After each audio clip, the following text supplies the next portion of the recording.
Hello, good evening. Hope you've had a good Monday. We'll get started in a few minutes. Just wait for people to jump on with us.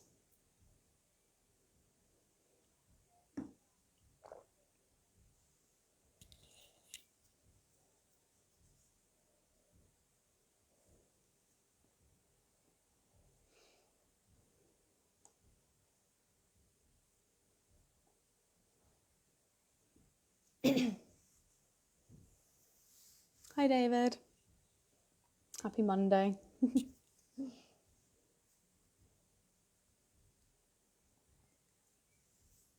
Let's wait for a couple more people to join. My Monday has been good, mixture of patience and training. I managed to get my steps in, so can't say much better than that. And hopefully everyone else had a strong start to the week as well.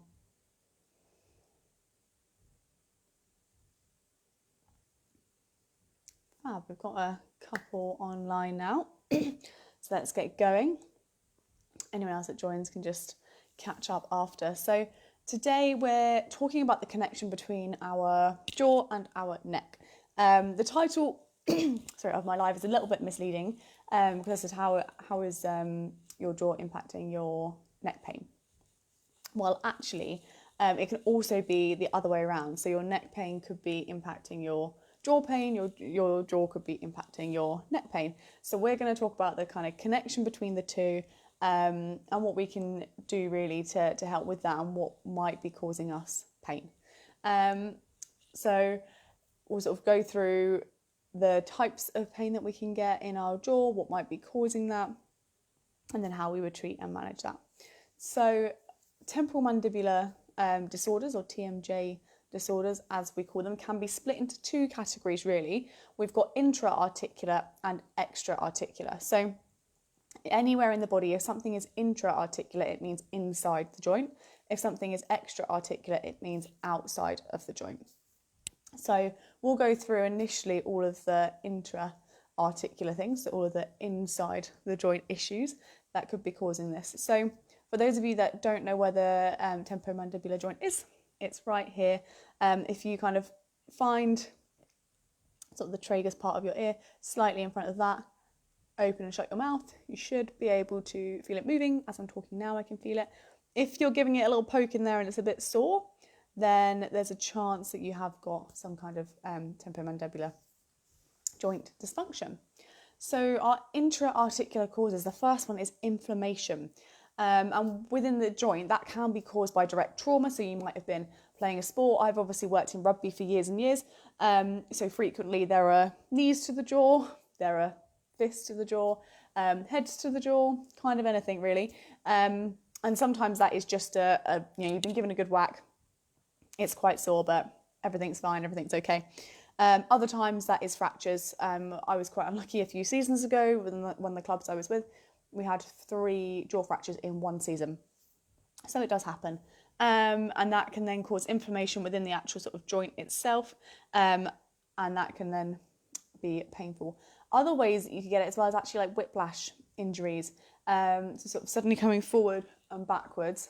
And often if you've been in a car accident as well like that, you might have clenched down your jaw. You might not have been expecting obviously to have been hit, especially if it's from behind. And that can affect your jaw as well. Heavy chewing can cause inflammation in your joint. Clenching of the jaw, which we will go on to a little bit more in a bit anyway, but sort of clenching or grinding of your teeth, that can be a cause of inflammation. And also loss of height of your teeth. So when I say that, I mean any issue where your teeth have got smaller. So that can be as a result of grinding your teeth a lot at night, because that's going to wear down the height of your teeth. It could be that one side of your mouth you've lost a tooth and you haven't had an implant or something like that put in, and therefore your teeth are having to all work a little bit harder around that. So all of that could cause inflammation. Internal derangement is one of the other ones that we see as well, and that's sort of structural changes within the joint. And again, that can be caused by direct trauma from a a whack or falling or hitting your chin. That's another common one as well. You know, kids like to go flying over things and hit their chins, and they haven't quite put their hands out. But the other demographic of people we see that aren't always the best at getting their hands out and tend to fall is elderly people, and often their face takes the brunt of that as well, unfortunately. And again, sort of clenching, grinding, whiplash can cause that too. The next thing that we tend to see is disc issues, which discs, everyone thinks of the spine, that we've got spinal discs that sit in between the joints, but we actually have little discs that sit in here as well. And what happens there is sometimes they can come out and then they might just go straight back in. So you might feel like a click or a lock and that kind of thing. And other times they stay out of place. So obviously that's going to cause people pain, and it's intra because it's inside the joint. The disc is inside the joint there. The other things that can cause pain inside the joint are arthritis, and as we know, that is a very common change that we tend to see with age. You often won't get tons of pain around the jaw. You probably heard it more surrounding like hip or knee and things like that. But if you've previously had a jaw issue when you were younger, maybe you fractured it playing a sport, maybe you have always ground your teeth at night, then in that kind of demographic of people, we would expect to maybe see arthritis at an earlier age, or anything from kind of 50 onwards, and that is going to cause pain. And often with that, you hear what we call like crepitus. So crepitus is that, not exactly clicking, because clicking makes a click sound, but crepitus is more of that kind of crunchy, grindy sort of sound. So often you'll hear that with jaw issues that have got arthritis, and often that is just due to degeneration. The tissues are just losing volume, the disc is losing volume, and you end up with this kind of rubbing, which isn't very nice. The next one is hypermobility. So some people are hypermobile in their jaw, so they get extra movement, and the problem with that is that then we get excessive movement, and particularly if we get excessive anterior movement of the jaw as well. So anterior means coming forward. Then that puts more pressure on the disc that's here. And what will happen with those kind of people, we tend to see if they're really mobile on one side and not so much the other, their jaw will move away. So they'll be trying to move away from that side because it's sort of put the pressure on it. So they're sort of the main ones that we see as intra-articular, so interjoints. So that's hypermobility, inflammation, arthritis, internal derangement. They're the ones that we tend to see. Looking at our extra-articular ones, this can be due to kind of an imbalance or overactivity within the jaw muscles, and this is commonly seen within the muscles of chewing and also the neck muscles as well. And there's a very strong correlation between issues at the jaw and issues at the neck. Hence the reason for my name of the live. So that's very common. But things that we might see for extra-articular is a muscle spasm. So that can be in our masseter muscles here from chewing, digastric muscle that sits underneath, and it can be from our head and our neck as well. But also we've got obviously loads of other facial muscles as well that could all end up being in spasm. One of the ways that could happen is if you're holding your mouth open for a long period of time. So if you're at the dentist and you're having some dental work done, and you're like that for ages, just waiting for the dentist to get out of your mouth. Anesthetics as well, because sometimes you might then have a tube down your mouth for whatever reason too. Or if you are and grinding your teeth, that can cause muscle spasms. And if you've got these postural dysfunctions from your neck, that can also cause that too. The next extra articular thing is cervical posture disorders. So I don't want to necessarily call it a disorder, but if you are constantly like this all the time, I'm putting extra strain on my anterior and my posterior neck muscles and all the muscles around my jaw. So that in turn can then lead to not only neck pain but jaw pain. So those two are quite, as you can see, quite linked. And we sort of have like the anterior belly of our digastric muscle that sits here runs from the chin to our hyoid bone. Our hyoid bone is around there. And this attachment means that if the head is protracted forward, so we're doing this a lot, it will exert quite a lot of posterior force on the mandible. So it means that this muscle then is going to be pulling underneath the chin the whole time. So that's going to cause jaw pain, but that can cause issues with our neck. And it just ends up being a little spiral. So there's lots of different issues that can be caused as a result of our posture. And then temporal mandibular tendinopathy. So any of the muscles around here could have a tendinopathy. And that is very typical that people will say, I get pain in the mornings when I wake up. I have pain when I'm first eating, but then it gets a bit better, but then it hurts again afterwards. And often we'll be able to kind of palpate those muscles and say, okay, yeah, that's feeling a bit sore for you. Maybe that's the issue. And the next thing that's extra articular is fractures as well. Typically with fractures, if they're not displaced, which means that they fractured but they're still in alignment, nothing's really done about them. We just say, eat as able. Sometimes they'll be on a very soft food diet initially, or like smoothies and ice cream that's melted for the first few weeks. And then as things progress and it gets a little bit easier for them, they have like a level sort of program up where they can just chew harder and harder things as things go on. So that's typically what we see. If they are displaced fractures, then often they need to be wired. Sometimes they need to have plates put in. All really nasty procedures for the patient, unfortunately, because often they can't really open their mouth properly for a long time. And that obviously stops you chewing, stops you drinking, stops you talking, stops you doing a lot. So that's just not very fun for people. So moving on to kind of our treatment, when we have neck pain and jaw pain, or neck pain caused by jaw pain, it's important to focus on what the cause is. So for us, we will do a neck and a jaw assessment, but also in your subjective, and our subjective is when you come in and you sit down, we say, okay, why are you here? What brings you here? We will ask you if we're suspecting it based on the things you've already told us. Do you think you grind your teeth? Sometimes you won't know, you'll say, no, I don't. But if you've got a sleep partner, often they'll say to you, oh, you're grinding your teeth last night, because it's quite a horrible sound. So often it will wake people up and they'll think, oh, that was a bit annoying, and they'll probably tell you the next day.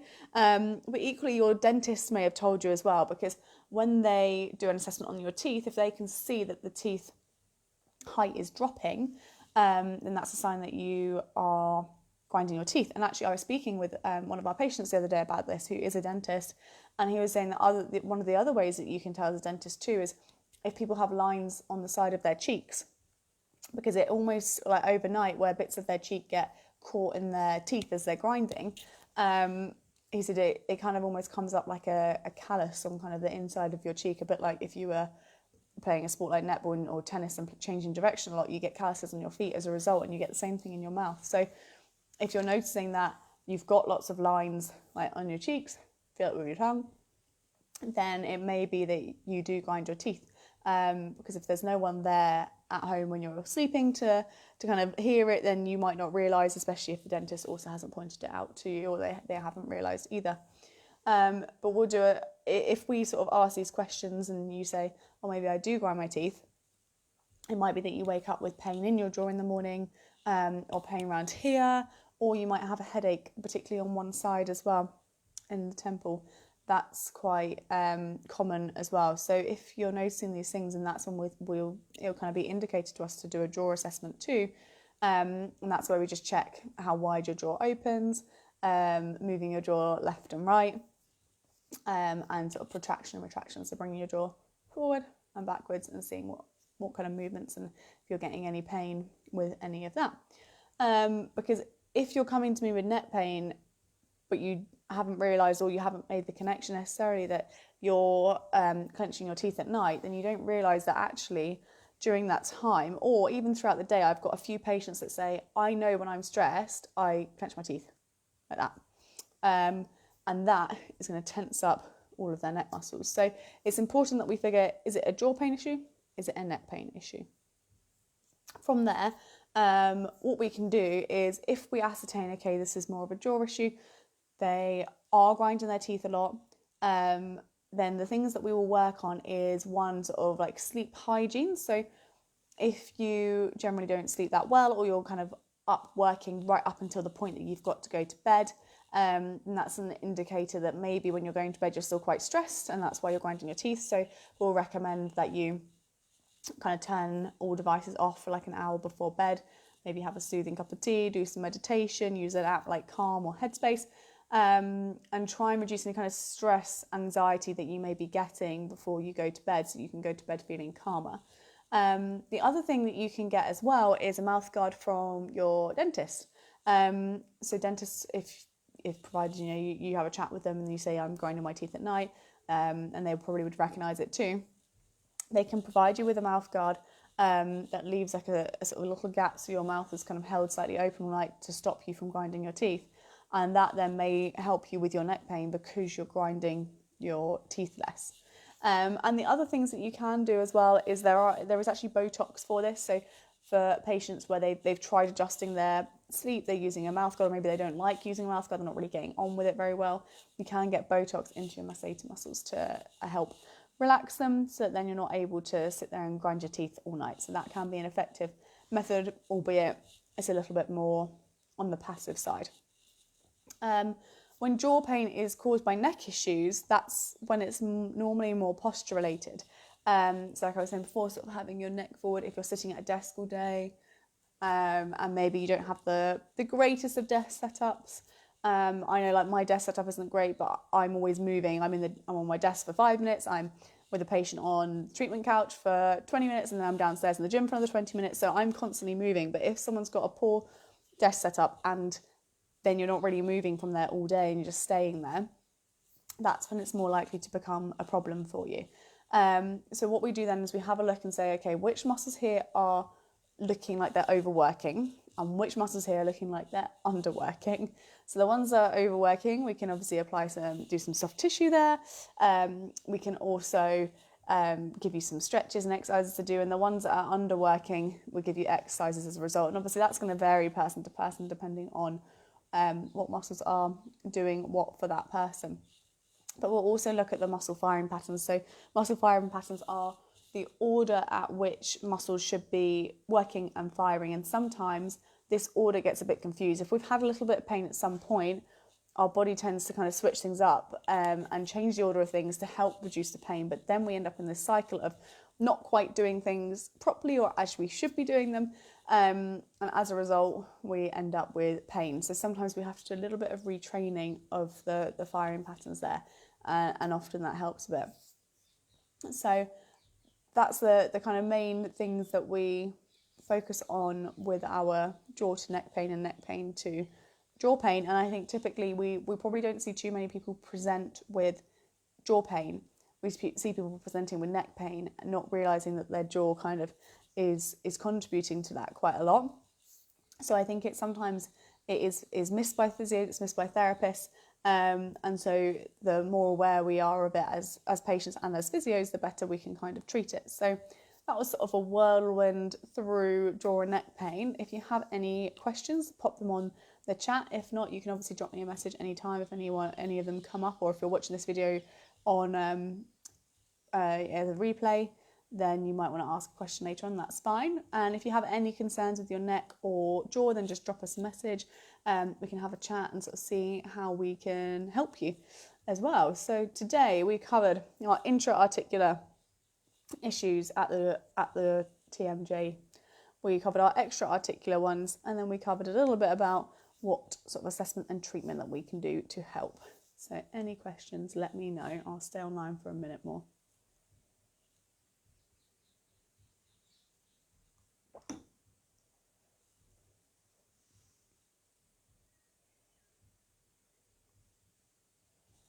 Fab, no questions.